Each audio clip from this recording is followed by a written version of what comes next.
అందరికీ నమస్కారం. PS voice ఛానల్‌కి స్వాగతం. జగదీష్ అనే వ్యక్తి యొక్క పెద్ద బంగ్లా బయట నేను పకోడీలను అమ్మేవాడిని. ఒకరోజు ఆ బంగ్లా యొక్క యజమానురాలు నా దగ్గర పకోడీలు కొనటానికి వచ్చి, నా దగ్గర ఒక బ్యాగు ఉంచి, నాకు నీ మీద నమ్మకం ఉంది. నేను త్వరగా వచ్చి నీ దగ్గర నుంచి ఈ బ్యాగును తీసుకొని వెళ్తాను అని చెప్పింది. ఇలా కొన్ని సంవత్సరాలు గడిచిపోయాయి కానీ, ఆ బ్యాగును తీసుకెళ్ళటానికి ఆవిడ మాత్రం రాలేదు. ఒకరోజు నేను ఒక పెద్ద హోటల్‌కి ఓనర్‌నయ్యాను. అప్పుడు సడన్‌గా నా చూపు జగదీష్ సార్ గారి భార్య మీద పడింది. చిరిగిపోయిన పాత బట్టలు ధరించి రోడ్డు పక్కన కూర్చొని ఉంది. నేను పరుగెత్తుకుంటూ వెళ్ళి తన బ్యాగును తిరిగి ఇచ్చేందుకు వెళ్ళాను.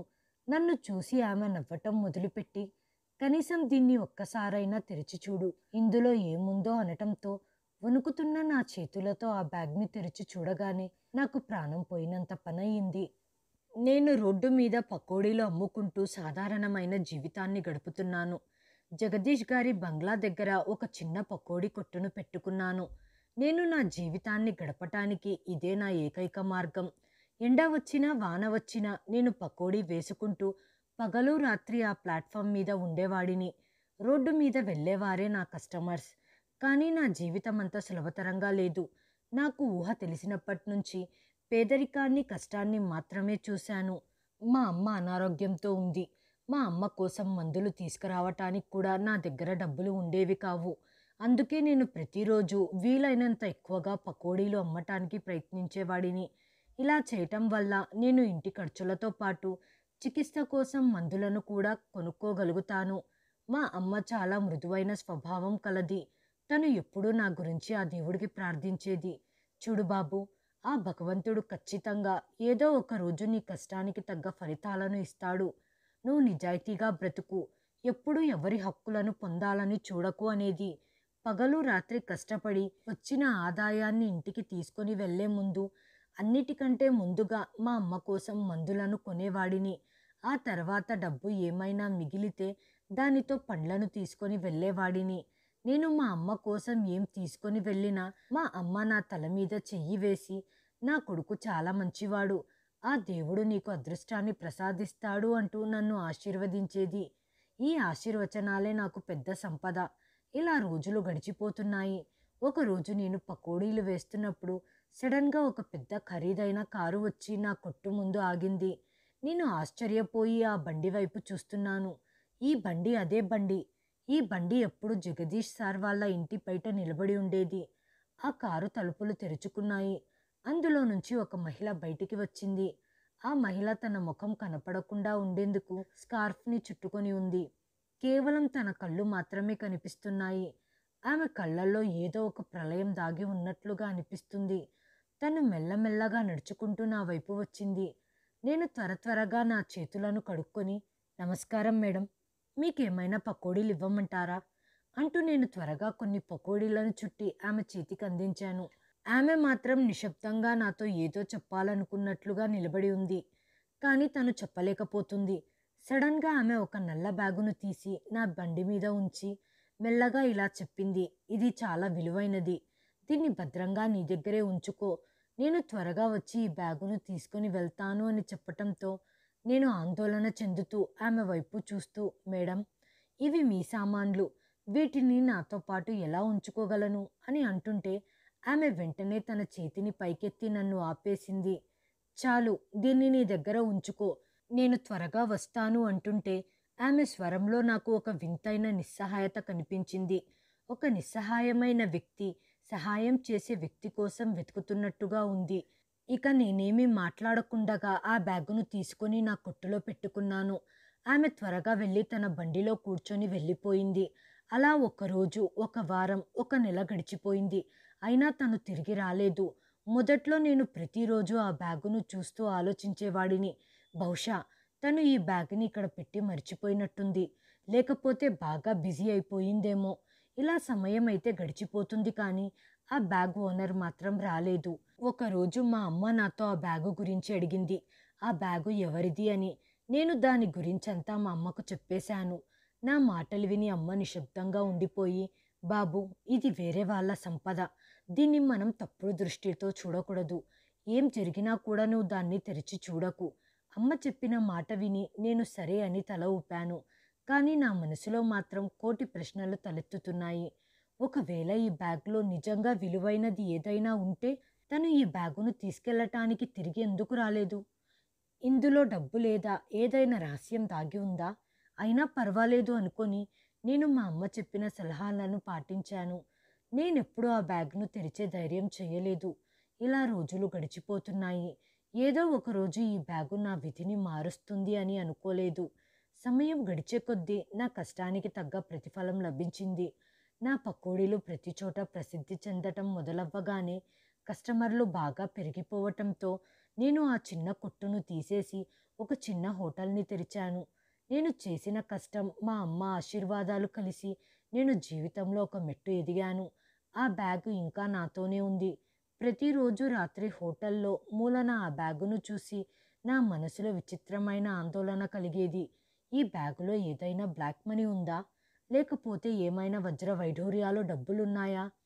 ఇలాంటి బ్యాగులు ధనవంతుల దగ్గర మాత్రమే కనిపిస్తాయి. ఇంతకు ఆ బ్యాగులో ఏముందో ఒక్కసారి చూడాలి అని నా మనసు కనిపించింది. కానీ నా నిజాయితీ నన్ను ఆ బ్యాగును తెరవనివ్వలేదు. అలా ఆ బ్యాగు తెరవకుండగా సంవత్సరాలు గడిచిపోయాయి. ఇప్పుడు ఆ చిన్న హోటలు కూడా సిటీలో బాగా ఫేమస్ అయిపోవటంతో ఇంకొన్ని హోటళ్లను తెరిచాను. బహుశా నాకు బ్యాగ్ ఇచ్చిన ఆవిడ చనిపోయి ఉంటుందేమో అని నాకు చాలాసార్లు అనిపించింది. ఒకరోజు నా జీవితం పూర్తిగా మారిపోతుందని నాకు తెలియదు. కొంతమందైతే అది నీ అదృష్టం, అది ఒక ధనవంతురాలైన స్త్రీ యొక్క ఖజానాలా ఉంది, ఆ బ్యాగును తెరిచి చూడు, బహుశా నీ జీవితం మారిపోవచ్చు.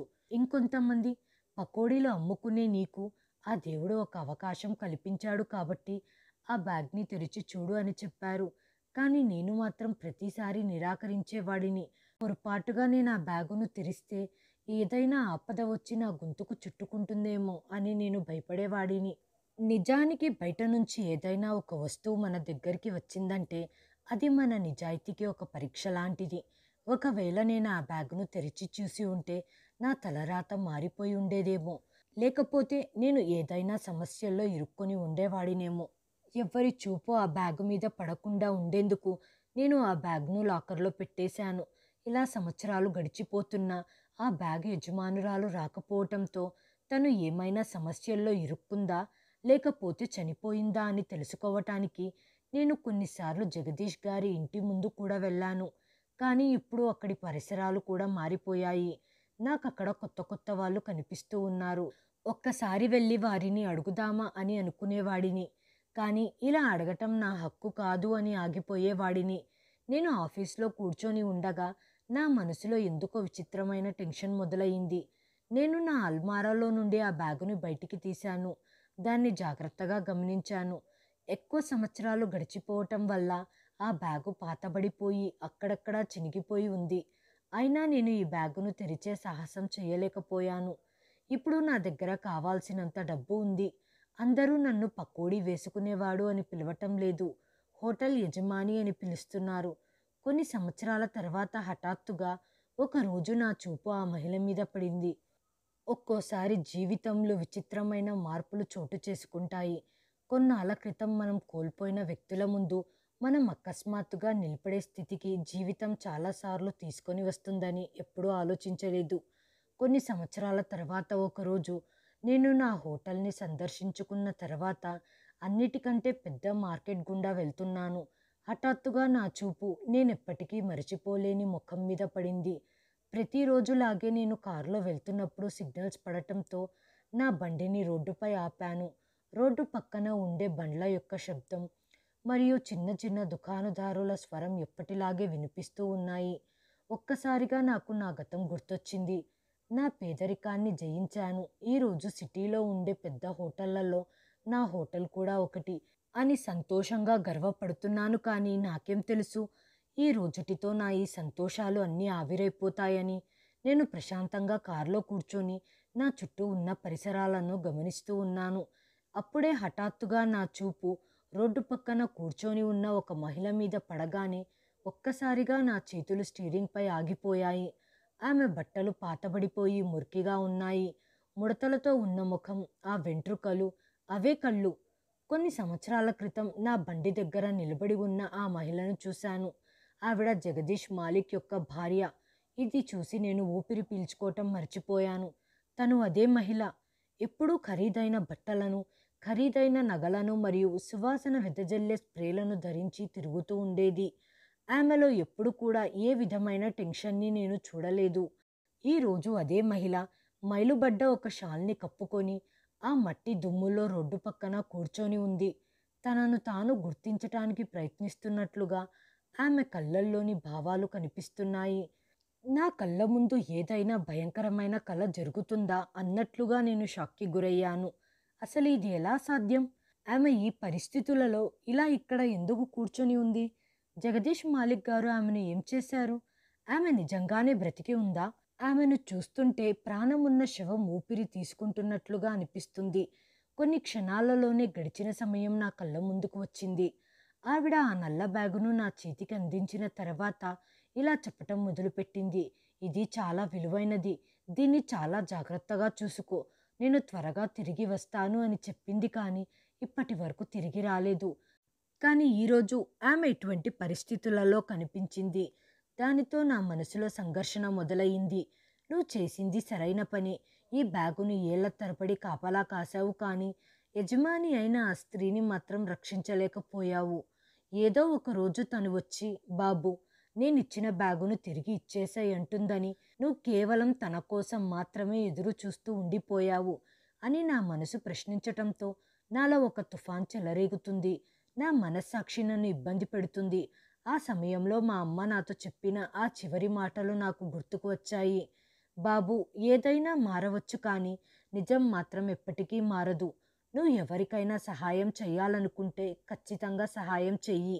ఆ రోజు రాత్రి మా అమ్మ చెప్పిన మాటలు నేను మర్చిపోలేకపోయాను. ఎందుకంటే ఆ రోజు తర్వాత నుంచి అమ్మ నా నుంచి దూరం అయిపోయింది. జగదీష్ గారి భార్యను చూసి నాకు చాలా బాధగా అనిపించింది. నేను త్వరగా తలుపు తెరిచి కార్ హారన్ మోగించటం మొదలుపెట్టాను. గ్రీన్ లైట్ వెలగటంతో బండ్లన్నీ ముందుకు కదలటం ప్రారంభించాయి. కానీ నేను మాత్రం అక్కడే బందీనైపోయాను. నేను ఒక్క నిమిషం కూడా ఆలస్యం చేయకుండగా తలుపు తెరిచి త్వరగా బండిలో నుంచి కిందికి దిగి ఆవిడ వైపు కదిలాను. తను ఆ మహిళే, కానీ కాలం ఆమెతో ఆడిన నాటకం చాలా బాధాకరమైనది. అంత గొప్ప వ్యక్తి భార్య ఈరోజు ఈ పరిస్థితులలో ఇక్కడికి ఎలా వచ్చింది? నేను నా కళ్ళను నమ్మలేకపోతున్నాను. ఈరోజు తను ఒక బిచ్చగత్తెలా దయనీయమైన పరిస్థితులలో రోడ్డు మీద కూర్చొని ఉంది. తను వచ్చిపోయే వాళ్ళ వైపు చాలా దయనీయంగా చూస్తూ ఉంది. కానీ ఎవ్వరు కూడా తనకు సహాయం చేయటానికి ముందుకు రావటం లేదు. నా గుండె వేగంగా కొట్టుకుంటుంది. నా చేతులు వణికిపోతున్నాయి. జగదీష్ సార్ తన భార్యను వదిలేశారా? లేకపోతే ఏదైనా సమస్యల్లో ఇరుక్కుందా?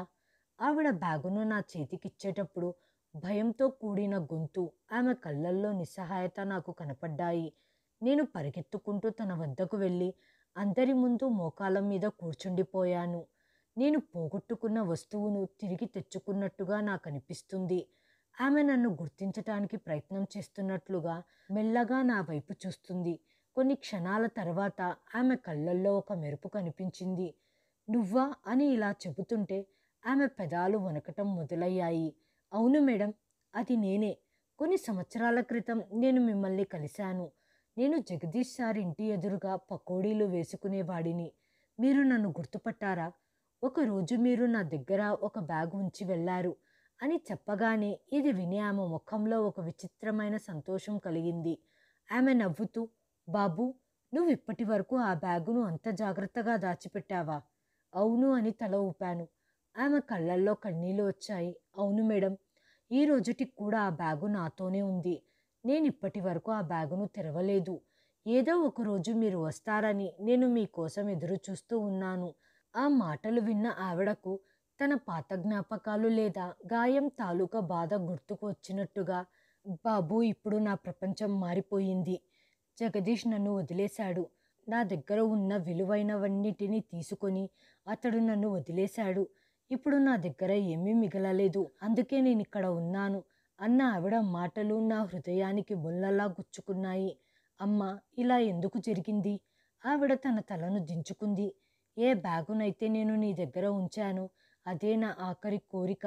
నేను దాన్ని తీసుకొని వెళ్ళటానికి రాలేకపోయాను. ఆ బ్యాగ్ నా దగ్గర ఉంది అని తెలిసిన తర్వాత అతడు నా నుంచి అన్నీ లాగేసుకున్నాడు. నేను వేరే వారి మీద ఆధారపడిపోయి చివరకు ఇలా రోడ్ల మీదకు వచ్చాను. ఇప్పుడు నన్ను ఎవ్వరూ గుర్తించటం కూడా లేదు. ఇది విని నేను షాక్ అయిపోయాను. నేను ఒక్క క్షణం కూడా ఆలస్యం చేయకుండగా, మేడం, మీరు నాతో పాటు రండి. నేను మీకు మీ బ్యాగును తిరిగి ఇచ్చేస్తాను. ఆవిడ అలసిపోయిన స్వరముతో, బాబు, ఇప్పుడు ఆ బ్యాగును తిరిగి తీసుకోవాల్సిన అవసరం లేదు. ఇప్పుడు అంతా అయిపోయింది అంది. కానీ నేను మాత్రం మొండిగా, ఏది ఏమైనా మీకు చెందాల్సిన వస్తువులు మీకే చెందాలి అంటూ ఆమెను బండిలో కూర్చోపెట్టుకొని ఆఫీస్కు తీసుకొని వెళ్ళాను. ఆమె నిశ్శబ్దంగా కూర్చొని ఉంది. నేను త్వరగా వెళ్ళి అల్మారాలో నుంచి ఆ బ్యాగును తీసుకొని వచ్చి ఆవిడ ముందు ఉంచి, మేడం, మీరు నాకిచ్చిన ఈ బ్యాగు తీసుకోండి అనటంతో ఆవిడ ఆ బ్యాగును చూసి, పోగొట్టుకున్నాను అనుకున్న తన వస్తువు మళ్ళీ దొరికింది అన్నట్లుగా తన కళ్ళల్లో మెరుపు కనిపించింది. ఆమె నా వైపు చూస్తూ, బాబు, ఒక్కసారి ఈ బ్యాగును తెరిచి చూడు అని చెప్పటంతో నా చేతులు చెమటలతో తడిసిపోయాయి. బ్యాగు జిబ్బును తెరవగానే ఒక విచిత్రమైన జలధరింపు అలా నా శరీరం మొత్తం వ్యాపించింది. దీని ఫలితం కారణంగానే నేను చాలా సంవత్సరాలుగా అన్నిటి నుంచి నేను తప్పించుకుంటున్నానా? ఆ రహస్యాన్ని తెలుసుకోవటానికి నేనెప్పుడు ప్రయత్నించలేదు. ఈరోజు ఆ రహస్యం దానంతటా అదే నా ముందుకు రాబోతుంది. ఆ బ్యాగు తెరిచి లోపలికి చూడగానే నా గుండె కొట్టుకోవటం మర్చిపోయింది. ఆ బ్యాగు లోపల కొన్ని పాతకాలం నాటి కాగితాలు, పత్రాలు ఉన్నాయి. అవి శిథిలావస్థితిలో ఉన్నాయి. దానితో పాటు లోహంతో చేసిన ఒక బాక్స్ అందులో ఉంది. కానీ అన్నిటికంటే బాధాకరమైన విషయం ఏంటంటే, రక్తంతో తడిసిన ఒక గుడ్డ అందులో ఉంది. సంవత్సరాలు గడిచిపోయిన కారణంగా దాని మీద దుమ్ము పేరుకుపోయింది. అది చూసి నాకు ఊపిరాగిపోయినంత పనయింది. నేను భయపడిపోయి ఇదేంటి అని అడిగాను. అప్పుడు జగదీష్ గారి భార్య ఆత్మ ఎటో దూరంగా వెళ్ళిపోయినట్టుగా నిశ్శబ్దంగా కూర్చొని ఉంది. ఆ తర్వాత మళ్ళీ నిదానంగా తలని పైకెత్తింది. తన కళ్ళల్లో ఉన్న ఆ బాధను ఇంతకుముందు నేనెప్పుడూ చూడలేదు. బాబు, ఇది నా కొడుకు రక్తం అంది. ఇది విని నా గుండె బద్దలైపోయింది. ఏంటి, మీ కొడుకా? అయినా జగదీష్ సార్కి కొడుకులెవ్వరూ లేరు కదా అని ఆశ్చర్యపోయి అడిగాను. తను గట్టిగా ఊపిరి పీల్చుకొని, లేదు, ఇది వాస్తవం. దాన్ని ప్రపంచం నుంచి దాచి ఉంచారు. జగదీష్ నాకు పుట్టిన బిడ్డ ప్రాణాలని బలి తీసుకున్నాడు. ఇది విన్న నా శరీరమంతా చెమటలు పట్టాయి. ఏంటి అని నేను అతి కష్టం మీద అడిగాను. ఆవిడ తన చేతులతో బ్యాగ్లో నుంచి ఒక పాత కాగితాన్ని బయటికి తీసి నా చేతికి అందచేసింది. నేను త్వరగా ఆ కాగితాన్ని చదవటం మొదలుపెట్టాను. అది పాతకాలం నాటి మెడికల్ రిపోర్ట్. ఇందులో బిడ్డ పుట్టటం గురించి చెప్పబడింది, కానీ ఆ రిపోర్ట్లో పిల్లవాడి పేరు మాయమైపోయింది. ఆ తర్వాత ఆవిడ మరొక కాగితాన్ని బయటికి తీసింది. దాన్ని చూస్తే తెలుస్తుంది అది ఒక పోలీస్ రిపోర్ట్ అని. అది ఎప్పటికీ దాఖలు చేయలేని పోలీస్ నివేదిక. ఇది నా కొడుకు మరణ నివేదిక. అయితే జగదీష్ తన పలుకుబడిని చూపించి ఈ నివేదికను అటకెక్కించాడు. అసలు ఇదంతా ఎలా జరిగింది అని నన్ను నేను కంట్రోల్ చేసుకుంటూ మెల్లగా ఆవిడను అడిగాను. మీరు నాకంతా వివరంగా చెప్పండి. ఇదంతా ఎలా జరిగిందో నేను తెలుసుకోవాలి అనుకుంటున్నాను. ఇది విన్న ఆవిడ కొన్ని సంవత్సరాలు వెనక్కి వెళ్ళిపోయింది. నేను ఒక సంపన్న కుటుంబానికి చెందినదాన్ని. మా నాన్న చనిపోయిన తర్వాత నేను నా భర్తతో కలిసి సుఖంగా జీవితాన్ని కొనసాగిస్తున్నాను. నా భర్త నిజాయితీపరుడు మరియు మర్యాద గల వ్యక్తి. అతడు నన్ను చాలా ప్రేమించేవాడు. అయితే నా తలరాతలో మరొకటి ఆమోదయోగ్యంగా ఉంది అనుకుంటా. నా భర్త రోడ్డు ప్రమాదంలో మరణించాడు.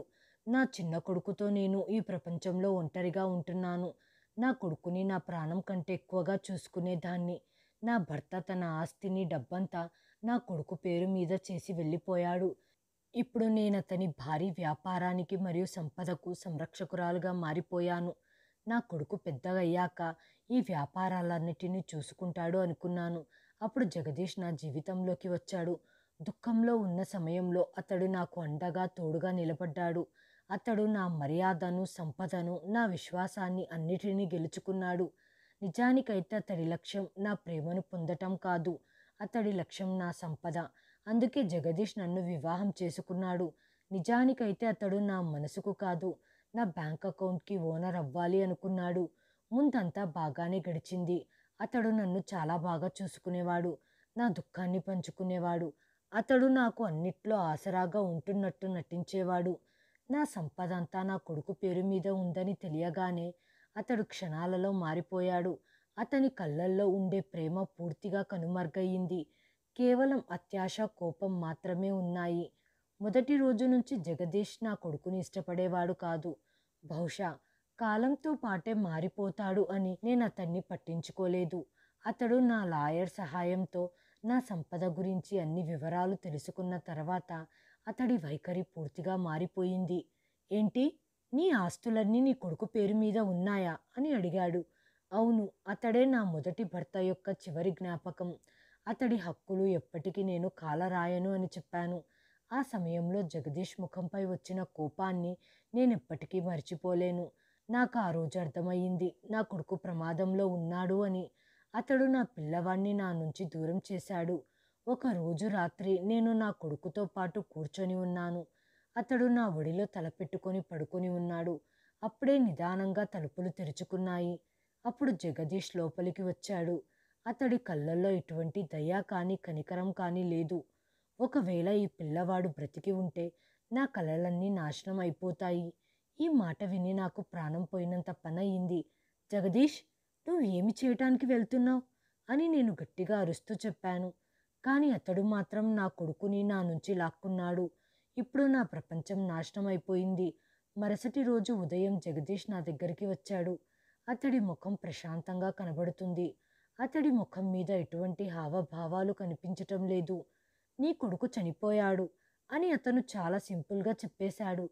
ఏదో ఒక సాధారణమైన విషయం చెప్పినట్టుగా చెప్పేశాడు. ఈ మాట విని నా కళ్ళ ముందు చీకట్లు కమ్ముకున్నాయి. నేను గట్టిగా అరుస్తూ ఏడుస్తూ నా తలను గోడకేసి బాదుకున్నాను. నేనేదో తమాషా చేస్తున్నట్టుగా అతడు నన్ను చూస్తూ నిశ్శబ్దంగా నిలబడిపోయాడు. అతడు ముందే అంతా డిసైడ్ అయిపోయాడు. అన్నీ పోగొట్టుకున్న నాకే ఏమీ అర్థం కావటం లేదు. కానీ ఇప్పటికే ఒక విషయం మిగిలిపోయి ఉంది. నాకు తెలుసు, ఇక నా జీవితం ముగిసిపోయింది అని. కానీ నేనిప్పుడు జగదీష్కి శిక్ష వెయ్యాలి అని అనుకుంటూ నాలో మిగిలి ఉన్న శక్తినంతా కూడకట్టుకొని అక్కడ ఉన్న దస్తావేజులను, లాయర్ పేపర్లను మరియు ఆస్తి మొత్తం నా కొడుకు పేరు మీదే ఉందని రుజువు చేసే ఆధారాలను ఒక బ్యాగ్లో ఉంచాను. అదే ఆ నల్ల బ్యాగ్. నాకు తెలుసు జగదీష్ నా మీద కూడా చెయ్యి చేసుకుంటాడని, తనకు ఎవరు అడ్డుగా నిలబడకూడదు అని, అతడు నన్ను కూడా చంపేస్తాడు అని. అందుకే నేను ఆ బ్యాగ్ను దాచి ఉంచాను. నా ప్రాణాలను కాపాడుకోవటానికి అక్కడి నుండి పారిపోయాను. ఆ క్రమంలో నేనొక అపరిచితుడిని నమ్మాను. ఒక్క పూట భోజనం చేయటం కోసం పగలు మరియు రాత్రి కష్టపడి పనిచేసే నిజాయితీ పరుడైన నిన్ను చూశాను. నీ మీద నమ్మకం ఉంచి ఆ నల్లటి బ్యాగును నీకిచ్చి నేను త్వరగా తిరిగి వస్తానని చెప్పి మాయమైపోయాను. ఎందుకంటే జగదీష్ నన్ను చంపటానికి ప్రయత్నిస్తున్నాడు. కొన్ని రోజుల తర్వాత నేను ఆ బ్యాగును తీసుకోవటానికి అక్కడికి వచ్చాను. కానీ అప్పటికే చాలా ఆలస్యమైపోయింది. ఇప్పుడు నేను ఇలా రోడ్డు మీదికి వచ్చేశాను. ఇలా ఫుట్పాత్ మీద కూర్చొని ఆహారాన్ని అడుక్కోవాల్సి వచ్చింది. జగదీష్ ఇప్పటికి కూడా తన సంపద యొక్క మత్తులోనే ఉన్నాడు.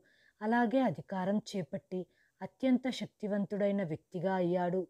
ఇప్పుడంతా మారిపోయే సమయం వచ్చింది. ఎందుకంటే నువ్వు ఆ బ్యాగును ఇన్నాళ్ళు చాలా జాగ్రత్తగా కాపాడావు. ఇప్పుడు జగదీష్ చేసిన ప్రతి నేరానికి జవాబుదారీగా ఉండాల్సిన సమయం ఆసన్నమైంది. నా గుండె వేగంగా కొట్టుకోవటం మొదలైంది.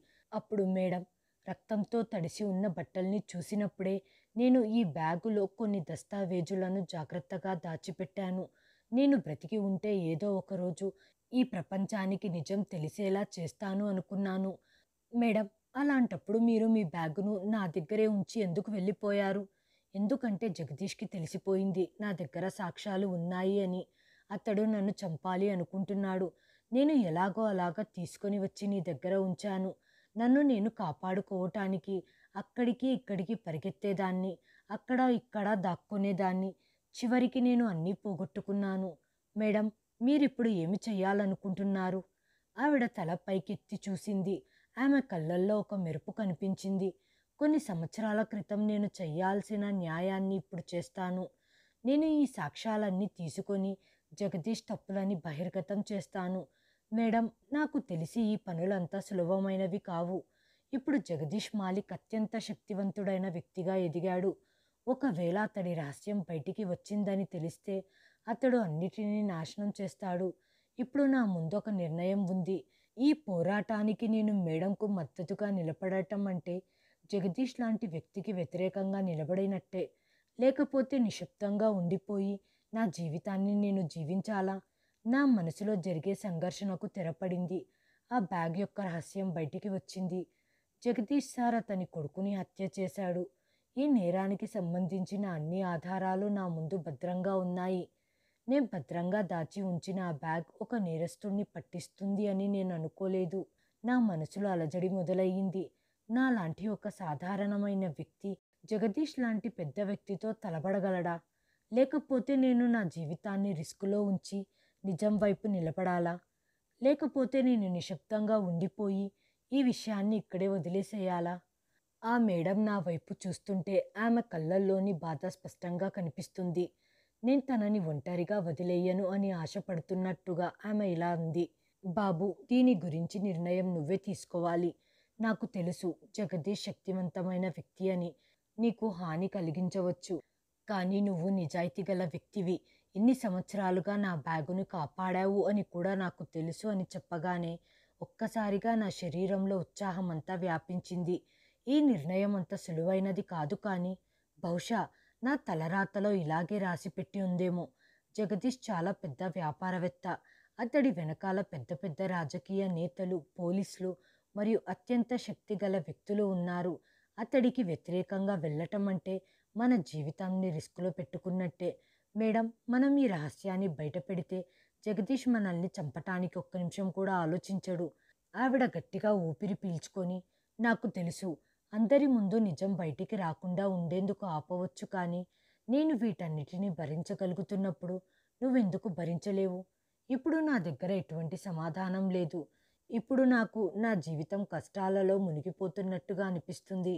ఆవిడ నా మనసులో రేగే తుఫానును చదువుతున్నట్లుగా నా వైపు చూస్తూ, బాబు, నువ్వు ఏ నిర్ణయమైనా తీసుకో. నేను నీతో పాటే ఉంటాను, కానీ ఒక విషయం గుర్తుపెట్టుకో. జరిగే అన్యాయాన్ని చూసి కూడా చూడనట్టు ఉండటం కూడా పెద్ద నేరమే. ఆవిడ మాట నా మనసుకు బాణంలా గుచ్చుకుంది. ఆ రోజు రాత్రి నేను నిద్రపోలేకపోయాను. జగదీష్ గారి భార్య ఆ క్షణంలో నా చేతికిచ్చిన ఆ రక్తపు బట్టలు మళ్ళీ మళ్ళీ కనిపిస్తున్నాయి. నేనందరినీ పిలిచి వారి ముందు కూర్చొని, మేడం, జగదీష్ గారికి వ్యతిరేకంగా నిలబడతానని వాగ్దానం చేస్తున్నాను. ఈ మాటలు విన్న ఆవిడ ముఖంలో సంతోషం కనపడింది. బాబు, ఇది అంత సులభమైన పని కాదు. మేడం, సత్యాన్ని సమర్థించలేకపోతే నేను నా జీవితం మొత్తం ఆ బాధను మోస్తూనే ఉంటాను. ఇప్పుడు ఆ బ్యాగును సరైన చోటుకు చేర్చే సమయం వచ్చింది. ఇప్పుడు మనకు జగదీష్ పై కేసు వెయ్యగలిగే వ్యక్తి కావాలి, కానీ అలాంటి లాయర్ను పొందటం అంత సులభం కాదు. నేను నమ్మదగిన నా కొంతమంది స్నేహితులతో మాట్లాడాను. అల్ట్రా సిటీకి వ్యతిరేకంగా కేసుల పోరాటంలో నగరం మొత్తం ప్రసిద్ధి చెందిన ఒక లాయర్ని నేను కనుక్కున్నాను. ఆ బ్యాగ్లో ఉన్న డాక్యుమెంట్స్, పేపర్స్ అన్నీ లాయర్ చేతికి అందించాను. ఇది చూసి అతడు కూడా ఆశ్చర్యపోయాడు. ఈ కేసును గెలవటం అంత సులభమైన పని కాదు. అతని దగ్గర డబ్బు, పలుకుబడి ఉంది. నిజాన్ని ఎలా దాచిపెట్టాలో కూడా తెలుసు అనటంతో, సార్, మనం ఈ కేసు గెలవాల్సిన అవసరం లేదు. ఈ కేసుకు సంబంధించి న్యాయం జరిగితే చాలు. మేము అనుకున్నట్టుగానే రాత్రి కేసును ఫైల్ చేయగానే రాత్రి నా ఇంటి బయట కొన్ని బండ్లు వచ్చి ఆగాయి. నా గురించి వివరాలను కొంతమంది అడిగి తెలుసుకున్నట్టుగా నా సెక్యూరిటీ గార్డ్ చెప్పాడు. కేసు గురించి జగదీష్కి తెలిసిపోయింది. ఉదయమే నాకు ఒక అన్నోన్ నెంబర్ నుంచి ఫోన్ కాల్ వచ్చింది. కేసు వాపస్ తీసుకోమని నన్ను బెదిరించారు. ఎవరెంత బెదిరించినా భయపడకూడదని నేను నిర్ణయించుకున్నాను. ఇలా భయపడటం వల్లే నేరాలు చేసేవారు శక్తివంతులుగా మారుతున్నారు. మరుసటి రోజు ఉదయం నేను లాయర్ ఆఫీస్కు చేరుకున్నాను. అప్పటికే మేడం అక్కడికి వచ్చింది. ఆమె ముఖంలో అలసట కనిపిస్తుంది. ఏంటి, జగదీష్ నుంచి ఫోన్ వచ్చిందా అని అడిగింది. వచ్చింది అని జరిగిందంతా చెప్పాను. లాయర్ గారు గట్టిగా ఊపిరి పీల్చుకొని, అతడు చాలా ప్రమాదకరమైన వ్యక్తి, నువ్వేమన్నావు అని అడిగాడు. ఏది ఏమైనా కేసు వాపస్ తీసుకునేది లేదు అని చెప్పాను. అయితే మనం కేసులో ముందుకు ఎలా వెళ్తున్నాం అనేది వాళ్ళు అంచనా వేయకూడదు. ముందుగా మనం మీడియా వాళ్ళని పిలిచి నిజాన్ని బయట ప్రపంచానికి తెలిసేలా చెయ్యాలి. ఎందుకంటే జగదీష్కి ఉన్న డబ్బు, పలుకుబడి కారణంగా అతడు దేన్నైనా మార్చగలుగుతాడు. అందుకే ప్రజల బలం కావాలి. అవినీతి అణిచివేతలకు వ్యతిరేకంగా రిపోర్ట్ చేసే ఫేమస్ అయిన ఒక పెద్ద రిపోర్టర్ని మేము కలిశాము. జగదీష్ కథ మొత్తం అతనికి వివరించాము. నేను దీని గురించి ప్రచురిస్తాను, కానీ ఇది ప్రచురించాక మీకు అతడి నుంచి సమస్యలు ఎదురవుతాయి. మీరన్నిటికీ సిద్ధంగా ఉండాలి అని చెప్పి ఈ వార్త పత్రికలలో ప్రచురించబడిన మరుసటి రోజు తర్వాత నగరంలో అతిపెద్ద హోటల్ బ్రాంచ్పై పోలీసులు అకస్మాత్తుగా దాడి చేశారు. పన్ను ఎగవేత మరియు చట్ట వ్యతిరేకమైన వ్యాపారం చేస్తున్నానని ఆరోపిస్తూ నా హోటల్ని సీల్ చేశారు. అయినా నేను వెనకడుగు వేయలేదు. లాయర్ గారు వెంటనే మా వాదనను కోర్టులో హాజరుపరచమని సలహా ఇవ్వటంతో మేము కోర్టులో జగదీష్పై బలమైన సాక్ష్యాలు సమర్పించాము. మేము కేవలం కోర్టులో మాత్రమే కాదు, సోషల్ మీడియాలో కూడా సాక్ష్యాలను సర్క్యులేట్ చేయటం ప్రారంభించాము. Justice for the last child, expose Jagadish hashtag. ఈ వీడియో వైరల్ అవ్వగానే అందరూ గొంతు ఎత్తటం ప్రారంభించారు. ఒకరోజు నేను హోటల్ బయట నిలబడి ఉన్నాను. అప్పుడు ఒక నల్లటి కారు నా దగ్గరి నుండి వెళ్ళింది. అకస్మాత్తుగా బుల్లెట్ల వర్షం ప్రారంభమయ్యింది. నా తలపై నుంచి బుల్లెట్లు పోగానే నేను నేల మీద పడుకుండిపోయాను. అక్కడే ఉన్న ప్రజలందరూ కేకలు వేయటం మొదలుపెట్టారు.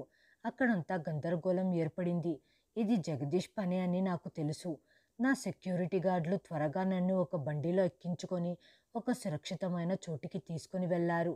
ఇది విని మేడం గారు భయపడిపోయి, బాబు నేను కోర్టుకు వెళ్ళి సాక్ష్యం చెబుతాను అంటే నేను ఆవిడను ఆపి, వాళ్ళు చాలా ప్రమాదకరమైన మనుషులు, మిమ్మల్ని ఏదైనా చేయగలరు. బాబు, నిన్ను ముందు ఉంచి వెనకాల నేను మౌనంగా ఉండలేను. ఈ కేసు వేసింది నేను, నువ్వు కాదు.